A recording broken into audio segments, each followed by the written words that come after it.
अध्यक्ष महोदय, मैं आशा करता हूं कि इस सदन के लिए यह अंतिम अवसर होगा जबकि इस संविधान में इस आधार पर यह संशोधन करने का अवसर आया है। इसलिए मैं आशा करता हूं कि इसकी जड़ में जाने के लिए हमारे सदन को और सरकार को एक हिम्मत होगी। हिम्मत की बात मैं इसलिए कह रहा हूं कि हम में से अधिकांश लोग इसी समाज में आते हैं और हम जानते हैं कि जिनके हाथ में संपत्ति है उन्हीं के द्वारा यह अछूत और छूत का रोग फैला हुआ है।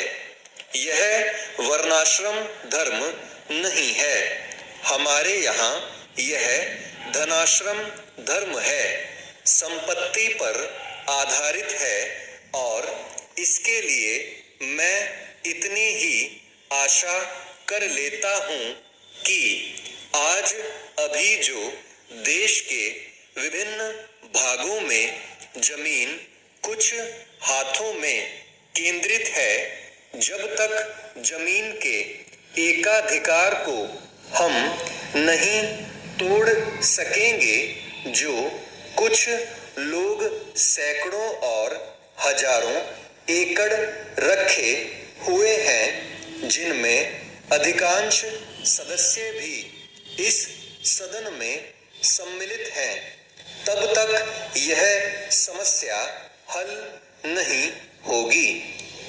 इसलिए मैं यह कह रहा हूं कि सदन को भी हिम्मत होगी कि आज जिस तरह से हमने लगभग एक मत से इसको स्वीकार किया है, भूमि सुधार का प्रश्न जिसकी चर्चा उठी है और हम उठाएंगे कि जो जोतने वाला है, जो खेत पर मेहनत करता है, जिसमें 100% हरिजन तो है ही, आदिवासी भी हैं, तो जो मेहनत करता है जमीन पर उसका अधिकार होगा। सदन को यह हिम्मत होगी कि वह इस चीज को करे चेंज। यह मैं आशा करता हूं और नहीं होगी तो मैं समझता हूं कि यह हमारे लिए एक ढकोसला होगा। यही आग्रह मैं सभी लोगों से करता हूं कि भूमि के प्रश्न को सुधारे बिना अछूतोद्धार नहीं होने वाला है और न राष्ट्रीय उत्थान होने वाला है।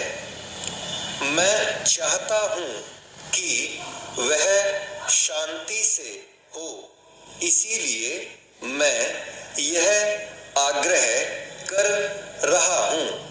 नहीं तो अशांति फूटेगी, लेकिन हम चाहते हैं कि शांति से हो, इसलिए मैं फिर आग्रह कर रहा हूं कि दल और पार्टी की दीवार तोड़कर हम इस प्रश्न को लें और केंद्रीय सरकार भी हिम्मत करे।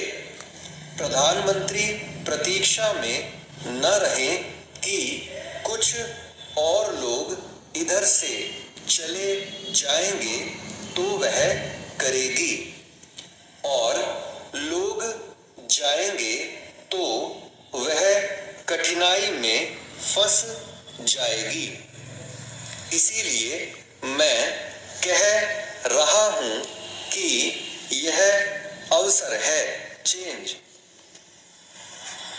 अध्यक्ष महोदय वह हिम्मत करें जिससे देश में जमीन जोतने वाले को मिले और जो मेहनत नहीं करते उनसे जमीन लेकर उसका बंटवारा कर दिया जाए। मुझे आश्चर्य हुआ जब मैंने इस प्रतिवेदन को आरंभ से अंत तक देखने की कोशिश की और इसमें अंग्रेजी का इतना समर्थन मेरी समझ के बाहर की बात थी। अंग्रेजी के समर्थन के साथ रोमन लिपि तक का समर्थन किया गया है।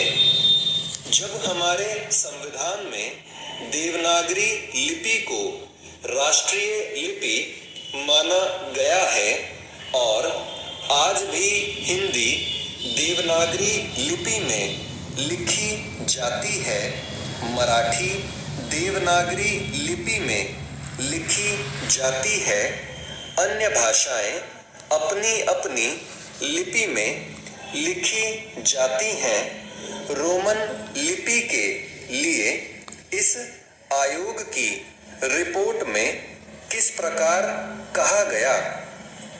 रोमन लिपि की बात कैसे इसमें आई, यह मैं कम से कम नहीं समझ पाया। पर एक बात देखने योग्य है कि अंग्रेजी का इतना समर्थन होने के बाद भी और कई विदेशी विशेषज्ञ इस आयोग के सदस्य होने पर भी अंत में उन्होंने भी माना कि अंतोतगत्वा शिक्षा का माध्यम प्रादेशिक भाषाएं होंगी।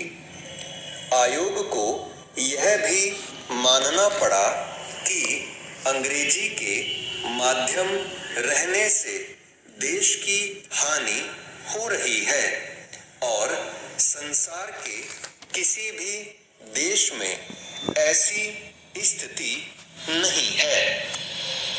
आयोग स्वयं इस बात को स्वीकार करता है कि इस प्रकार विदेशी भाषा के माध्यम से हमारे देश की कितनी हानि हो रही है।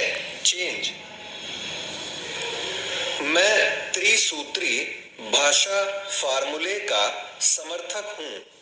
हिंदी साहित्य सम्मेलन जो हिंदी की सर्वमान्य संस्था है, जिसका इस समय मैं अध्यक्ष हूँ, उस सम्मेलन ने भी त्रिभाषा फार्मूले को स्वीकार किया।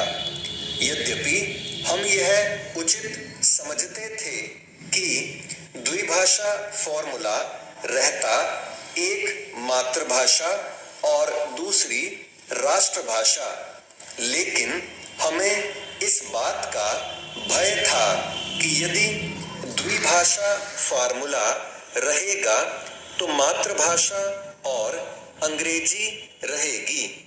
इसलिए हमने विवश होकर प्रेम से नहीं, उत्साह से नहीं, बल्कि लाचार होकर त्रिभाषा फार्मूला स्वीकार किया कि मातृभाषा रहे, हिंदी रहे और तीसरी भाषा अंग्रेजी या कोई भी दूसरी भाषा रह सकती है। कहा जा सकता है कि हमारे यहाँ अभी स्नातकोत्तर पढ़ाई के लिए पर्याप्त साहित्य नहीं है। बड़ी गलत बात है यह। अभी सरकार के द्वारा ही कुछ महीने पहले यहाँ पर एक प्रदर्शनी हुई थी। उस प्रदर्शनी से यह बात स्पष्ट है कि हमारे यहाँ पर वैज्ञानिक और शास्त्रीय विषयों पर भी कम से कम हिंदी में पर्याप्त पुस्तकें हैं। स्टॉप। दोस्तों, डिक्टेशन अच्छा लगा हो तो वीडियो को